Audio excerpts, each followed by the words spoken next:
It's great to see you here tonight at the premiere of The Quiet Ones. What was your favourite moment in the movie? I love the bit where I have a fight with Oren and then stick my hands down Sam's pants. Like, not the sticking the hand down the pants, that was really awkward, but just the fight.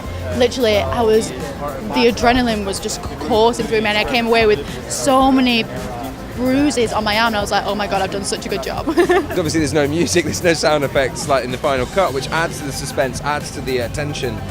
No, we just had a director who'd occasionally scream these obscure stage directions, or like creaky stairs. Like, what the hell does that even mean? Why can't we just have a guy who walk down the stairs? I would like be sitting downstairs and he'd be making, what would he be going?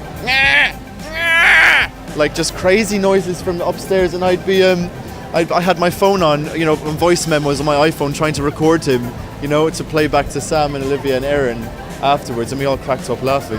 Give us a sample of some of the sounds that you were making on set.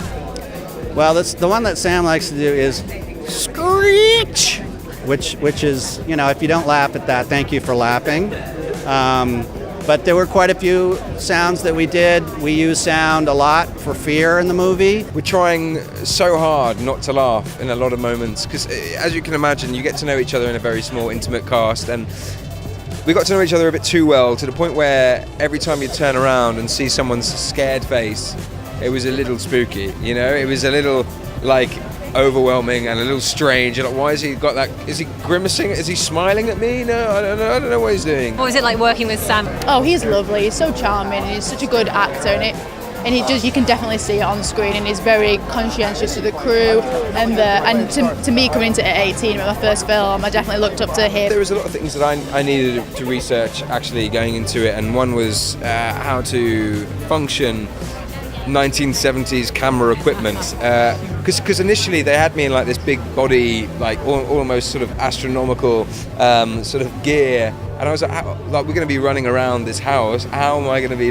manipulating this and taking it, putting it down, and blah blah blah. So we kind of worked on that initially and kind of found the smallest camera that we could that would kind of still be reasonable, and I had to learn how to cut film reel on a 1970s editing board, and it proved very difficult, I have to say. It was like being part of a very strange tribe of intense filmmakers and collaborators who took it the extra mile every single day.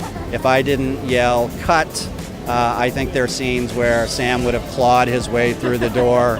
At the end of the day, his hands were bloody sometimes, so I had to sort of hold them back. What was interesting about this script was we loved the fact that it's based on true events. We liked the idea that this was set in the early 70s, which is when those sort of, urban myth films happened from America, like The Omen and The Exorcist. We had this idea that, what sort of film would Hammer make? If it carried on going in the 70s, it would have ended up making this type of film. What was it like stepping into that world of Hammer horror movies? It was amazing. Simon Oakes wrote in my leather-bound book of The Quiet Ones, you're the next Hammer heroine, and I was just like, that is so iconic. It's absolutely incredible. I love Hammer. There's a certain flair, there's a certain audacity. Obviously, there's an incredible tradition to be part of. Not only the many movies that they made in the past, but Let Me In and Woman in Black are so superb, and it was somewhat daunting for me, especially in a budget challenge situation, to try to follow in those footsteps. But with this cast, how could you go wrong? I mean, you put them in a paper box and they'll be great. I love horror. Paranormal 1 scared the living daylights off me. I hated it. Oh my god. I thought it was real, so for 3 weeks I didn't sleep. Insidious, I loved the sort of, just the theatre of it. And, Woman in Black. When I was a teenager, I kind of grew up watching, I Know What You Did Last Summer, Texas Chainsaw Massacre, Exorcist, Silence of the Lambs, Lake Placid, I remember.